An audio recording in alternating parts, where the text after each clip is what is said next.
Well, welcome to the Rotary E-Club of District 7710 Club meeting. And I'll pass it over to Kathy for our introduction of our guest speaker. Thanks, Jeanne. It gives me great pleasure this evening to introduce Gabriel Maissonave. He is a young professional in the field of international relations and conflict resolution. He holds a BA in international relations from the Universidad del Salvador in Buenos Aires. His first approach to conflict transformation came after the Rotary Youth Exchange Program in Grand Canyon, Arizona in 2005. The experience motivated him to work towards a more culturally aware world, and he joined AIESEC, A-I-E-S-E-C, a global platform for young people to explore and develop their leadership potential. For 3 years, he worked with the Outgoing Exchange Program and was responsible for over 300 university students who traveled abroad for social or professional exchange in 40 countries. Gabriel has also worked in the private sector. He was a junior export associate for 3Tex Medical, where he was charged with expanding its market to South America. While he was successful with this, he decided that his true passion was working for international relations, and conflict resolution was much more important, and he resumed his work with nonprofit organizations. He participated in an internship at Search for Common Ground in Washington, D.C., and that ignited Gabriel's interest in the role of media in conflict situations. And since he's continued working in several nonprofits, such as the Center for Implementation of Public Policies for Equity and Growth in Buenos Aires, Argentina, the SOLIA program, and the International Facilitators Community of Practice for Business and Human Rights. Gabriel is earning a master's in journalism and mass communication, and he plans to develop innovative ways to transform conflict using new and traditional media. Gabriel is a Rotary Peace Fellow, and he is a storyteller with a purpose. And so please join me in welcoming him as our guest speaker for this evening. Gabriel? Yes, thank you. Thank you for having me. This is it's a really cool experience because you're able to be like in a meeting, but like from the comfort of your own bedroom. So that's like that's really cool. And I mean, it's great to that you're all like spread around the triangle. And I see that Osmar is here. He was also like a Peace Fellow up until last year. So it's really good and friendly, and I'm glad to be here. And thank you for inviting me. So let me see if I can get this right. Share screen, PowerPoint.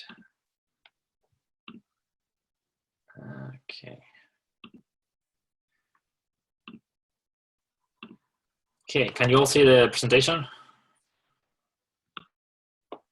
Yeah, yes, we can. Yes.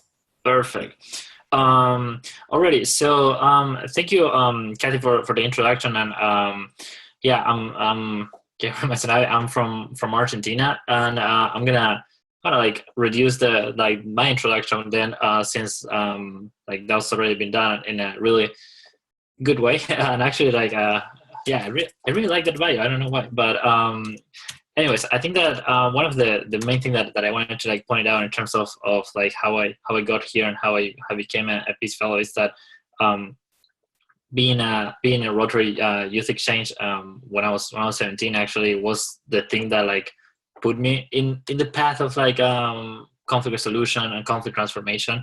And that's kind of just to showcase the impact that the programs that Rotary have on kids. I mean, for most of us, I guess that whenever you do an exchange, it's the first time that you're abroad, and it's the first time that you're in contact with maybe people from all around the world. So that has a huge influence in how you see the world afterwards. And I think that, like, if it wasn't for that experience, I would not be here today as a Peace Fellow. So I think that my relationship with Rotary goes back like a long time. And yeah, after that, I kind of like wander a bit from the nonprofit sector to the for-profit sector, and the thing that kind of impacted me the most was when I was working in this company in Gaziantep, Turkey. This was my first experience with a for-profit company. I was like working there to expand the market to Latin America, and this was in like March 2012. So it was right when the Syrian conflict was starting, and Gaziantep is like right on the border with Syria. So the refugee crisis was not as bad as it is today, but you could still see a couple of refugee camps and a couple of people, fleeing Syria and seeking refugee there in Gaziantep. And I was just there, like sitting on my desk, talking about contracts of like thousands and thousands of dollars, and just like wondering like, why am I doing this? It's like, who am I who am I helping besides the guy who owns the company? And that's what was kind of like when I realized that even though it is important that like this business exists, it's not for me. And I was going to be much happier working in the nonprofit sector, like working with organizations that could actually help those people who were like fleeing their country because of conflict. And that's when I went to Search for Common Ground, which is like this nonprofit in DC that work with conflict transformation through media. And I thought that was a really interesting approach, just because how with exchange, what you actually do is you change the worldview of the person who does the exchange. When you're working with media, one video, one audio, one story can actually reach thousands of people and like millions of people. So you're actually kind of like multiplying that impact. And I thought that was like extremely cool, and I wanted to do that for a living, but I didn't have, I have a background in international relations. I didn't have any background in media. I hadn't like touched a recorder or a video camera in my life up to this point. So when I finally got the Rotary Peace Fellowship, and especially when I got it to come here to UNC and do my master's in media and journalism, it was both great because I mean it's a really prestigious university, and the School of Media and Journalism, it's prestigious on its own. And it was also a huge responsibility because, as you know, the fellowship is highly competitive, and I mean only 50 people get it every year. So like the Rotary kind of like entrusted me that I could do this. So it was a huge responsibility, and I hope that I can live up to that. And since I've been here as a Rotary Peace Fellow, I started to look into the ways that media, especially audio, can be used in conflict settings for conflict transformation. And when I say audio, I refer to like storytelling. And the reason why it's that, I mean, when you think about storytelling and you think about like, for example, This American Life or NPR, I think that the really cool thing is that whenever you're listening to this podcast, maybe when you're like in your car, or like I don't know, going somewhere, you're there with the storyteller. I mean, it's just like you and the person who is talking. So there's this like intimate connection that doesn't exist anywhere else. I think like with video that also happens, but with audio, that connection I think is even more powerful, just because since you don't have the image in front of you, everything has to go like through your imagination, and the connection is just like much more powerful, and the empathy is it's also bigger. And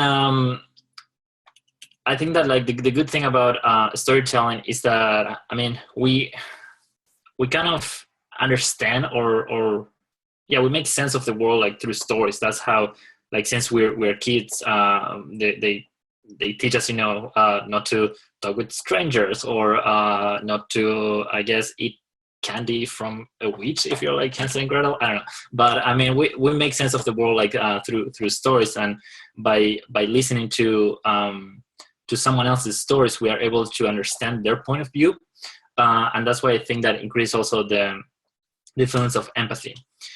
And another thing that I really like about storytelling, and maybe if someone has a medical background can like be more specific about it, but I can tell you my understanding of this is that whatever memories we have, it's not that they're, you know, like neatly packaged in our brain, but actually they're like divided into like these tons and like thousands of pieces. And then every time that we recall that memory, what the brain does is like brings all these pieces together and like forms the image in our mind. So every time that we recall something, we're recalling it like it's slightly different, so we can like reconstruct a memory.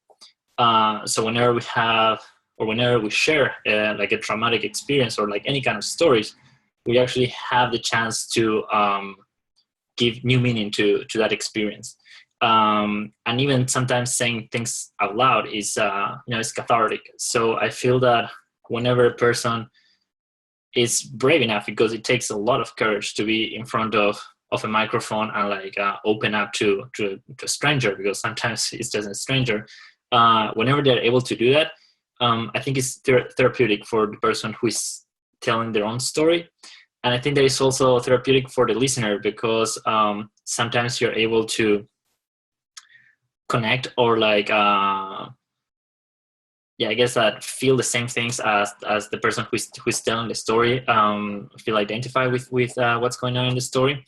So I think that it works both ways.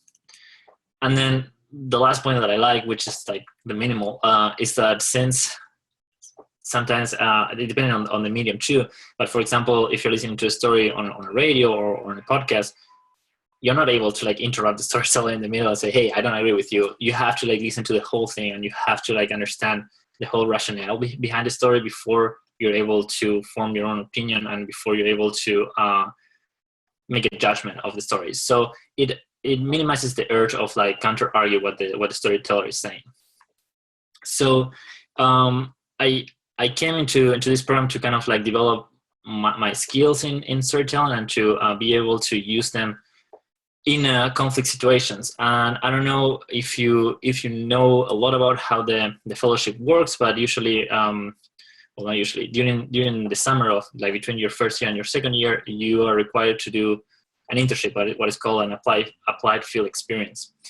And for my internship last year, I wanted to do this. I wanted to like go to an organization and help them use storytelling for into their programs, in the programs, and to transform conflict. So I started looking for my internship, and I ended up working with two organizations. One organization in Uganda is the Center for Conflict Resolution, and another organization is called Children Peace Initiative in Kenya. Now, the organization in Uganda works with different communities, and especially I work with the community of Kabong, which is like the northern part of Uganda. Basically, it's one of the poorest region of the country and of the world itself. It's like whenever you see all those pictures of, you know, the kids with a distended belly or like extreme poverty, that's there. And they work with they do dialogue meetings with the different tribes of the different countries. You have like the tribes of Uganda, Kenya, and South Sudan. So I was there, and I was able to kind of work with them. But in the end, they were more interested in the public relations side of storytelling and being able to show the world, you know, the work that they were doing and the impact that they were having in the community. So I ended up doing a lot of like institutional videos for them. I ended up like working with a website and like revamping the whole website. And for them it was good. For what I wanted to do in terms of like storytelling, it wasn't the best, but it was still an extremely good experience. Now, Children Peace Initiative in Kenya, they do the same thing in terms of you know, peace building efforts and like working with bringing together like different communities or like rival communities, but they work with kids. They do like these peace camps between, for example, the Samburus and the Pokots, with like probably Osborne knows more about that story that I do. and they were also very interested in the public relations side of communication, in showing the world the awesome work that they do, which, I mean, it is extremely important work that they do. But I felt a little bit unease with using personal stories to highlight an organization. I feel like the people who are brave enough to share their stories, I have to respect that, and I have to value those stories, and I don't feel comfortable exploiting those stories to raise the profile of an organization. It's not their fault in terms of, like, I mean, that's the business that we're in, and when it comes to like nonprofits, you have to like compete for funds, and the only way to do that is to be out there and to like have a good profile and like to engage with people. It's just, again, something that I decided that I don't want to do. I don't want to like do those kind of stories, and that's why the whole thing of like storytelling with a purpose came into focus. By the way, that link that is at the bottom is the blog that we have to write for Apply Field Experience, and in there I'll tell you a little bit more about exactly what I did in those two organizations. And whenever, I mean, I think I can send the presentation, then you can like check the blog if you want. But going back to storytelling with a purpose, the reason why I say that I like to do storytelling with a purpose is because, to me, the stories should not be a medium for fundraising or advertising. I mean, they should be the end goal. Is the objective of sharing the story has to be on the message itself. I mean, either the person who is telling the story has something that is worth sharing and that I feel that should be out there, or the message itself can serve as a way of either like reducing conflict or at least increasing empathy between like different people. And I think that to me has to be the end goal. So I think of it as a kind of like people-centered approach to storytelling instead of an organization-centered approach. And for that, I wanted to show you a really quick, well, it's not quick, it's like 3 minutes. But this is a video that I made when I was working at CPI Kenya. And well, it is still an institutional video. I tried the hardest I could to put the focus on the people and another organization, and I want to like share that with you. I'm not sure how it's gonna play with this system, but yeah, we can try, and yeah, we can try. Sounds good.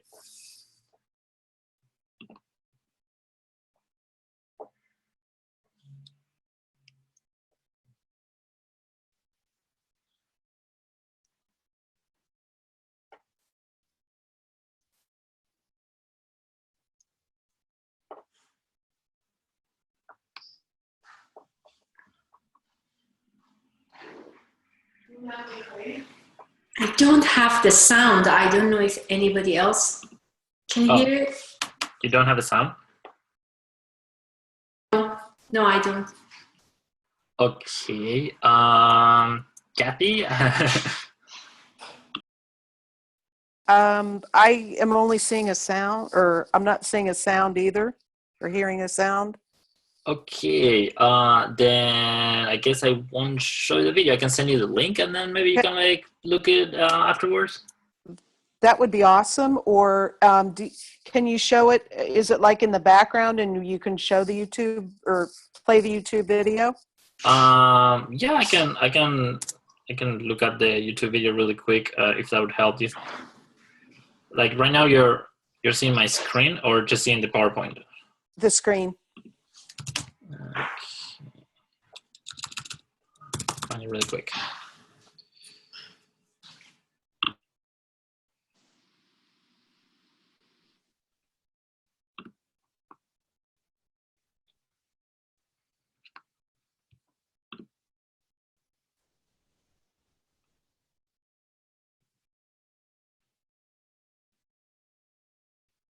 Let's see if that works better. Can you hear the audio now? No, just we can just see your screen. Yeah. Well, maybe then I'll just like send you the link, and you can watch it. That would be great. We can put it in the chat. Perfect. The video, I mean, you could see the video at least. We Yes. just see the audio. Yes, we can just see the video now, and then later we can hear it on our own. Okay.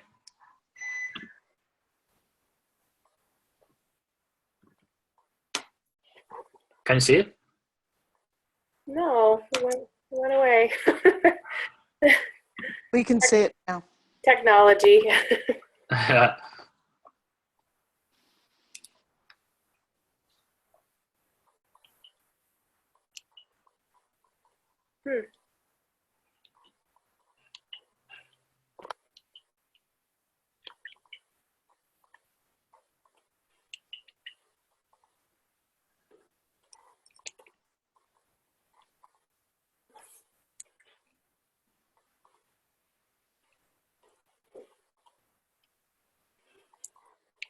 Oh, it might not be up all the way because we can just see your slide presentation. So maybe Sorry? just start. Yeah, okay. So just show, can you display the slide again for? Yeah. Yeah, there. That should work. All right.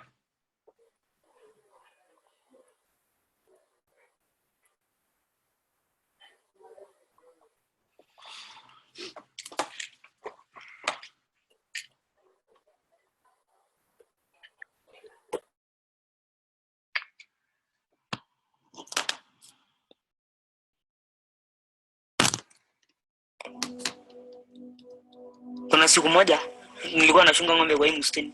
Unajua hii mstini nafika mpaka Logora. Ulali usiku kama hujui kama Pokoto atafuata ng'ombe yao ama hawezi.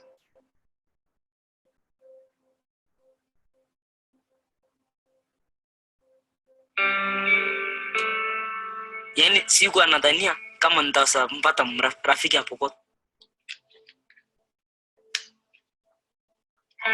Hata mimi sikuwa natarajia rafiki kwa sababu bado tu hiyo chuki ya Samuru bado iko nini roho yangu tu.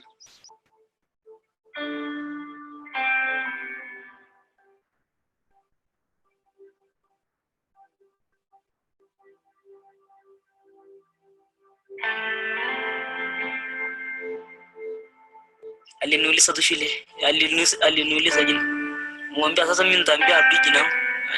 Akanifuata tena ananiambia sasa utaki uniambia jina lako na mimi nataka kuwa rafiki yako. Niambia mpaka bado hatujaambia mwe marafiki. Si mtu anajitafutia tu rafiki. Tuanze kuongea hapo mpaka akaniambia umepata rafiki. Nikamwambia sijapata. Sasa tanabana pitia tu hapo. Akauliza umepata rafiki, akasema sijapata. Akatuambia sasa ni mtakuwa marafiki.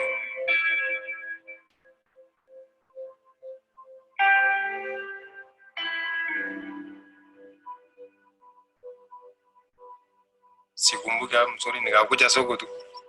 Nikaona ni sura ya Msamuru, lakini yenye mimi niliona kweli yule jamaa ni mfupi kama yule. Nikakaa nilisimama ningoja hivi. Jamaa akakuja akamsalimia. Sasa nikamwona sasa ni yeye. Tukaenda sasa nyumbani, ilikuwa mbali kabisa. Tana wakaniambia nyumbani wapi? Nikamwambia bado tunaenda bwana. Haina shida, lakini mimi naogopa. Nikamwambia unaogopa nini na amani imekuja hivi? Yaani nilipofika niliogopa wenye ambaye hawako shule. Nilikuwa najua ni wao ndio walikuwa wanatupiga. Na nikashinda kulala usiku. Rafiki yangu akaniambia sasa unaogopa nini? Niambia mimi naogopa wote ndio tunaogopa.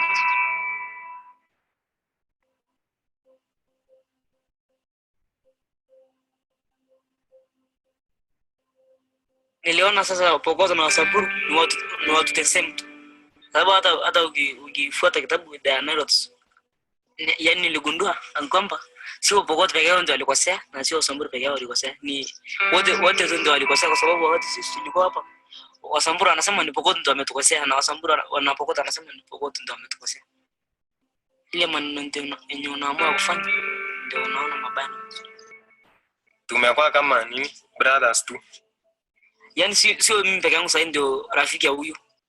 Sasa hiyo rafiki haijakuwa yangu peke yangu, imekuwa ya familia na ya community.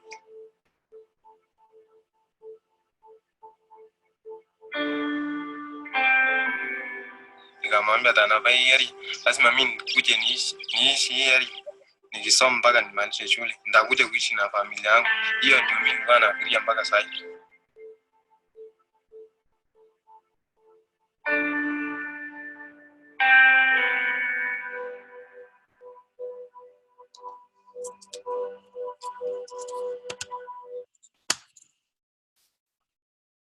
Yeah, so that was a video that I made for them, and also if you want to listen to a couple of stories, including story of Osborne, you can go to the Chronicles of Peace website, and in there you have a couple of I think like right now we have like 15. We used to have like pretty much all of the Peace Fellows, so we had to like take a couple of them down, of the stories of all these people who came from different backgrounds, and why they've decided to like work for peace, on what does peace means to them, and it's just an interesting recollection of the stories. It's the chroniclesofpeace.com. So I also like send you the link if you want to listen to a couple of the stories. They're all like short, like 3 minutes stories. And then the last thing is just a couple of future projects that I'm working on. And if you actually go to the conference in April, you might hear a little bit more about this. Actually, the first one, it's going to be the main topic of my presentation in the conference, and it's my thesis now. I'm looking at the organizations that were working in Haiti after the earthquake in 2010, and what they said that they did during, what they said that they did after the earthquake. And then I went to Haiti a couple of weeks, 2 weeks now. And I interviewed a bunch of people there, and now I'm trying to like compare the stories of the organizations and what the people feel that the organizations did. So it's going to be an interesting contrast, I think. And the findings of that research is going to be presented at the conference in April. And then the Bridging Divides project is actually because the theme of the conference is Bridging Divides. So I'm working on this project on the very early stages of development right now. So I don't have a lot of details, but it involves an actual booth where people could go in and send a message to someone that they have been stranded with and they have fought with. So we're like literally going to be bridging divides, and hopefully be able to be launched at the conference. So if you go there, you might see it. But yeah, that's pretty much what I have like in store for like these couple of months, and hopefully after that, I don't know what the future holds, but I hope that there's going to be a lot more stuff. So now I guess I'm open to any questions.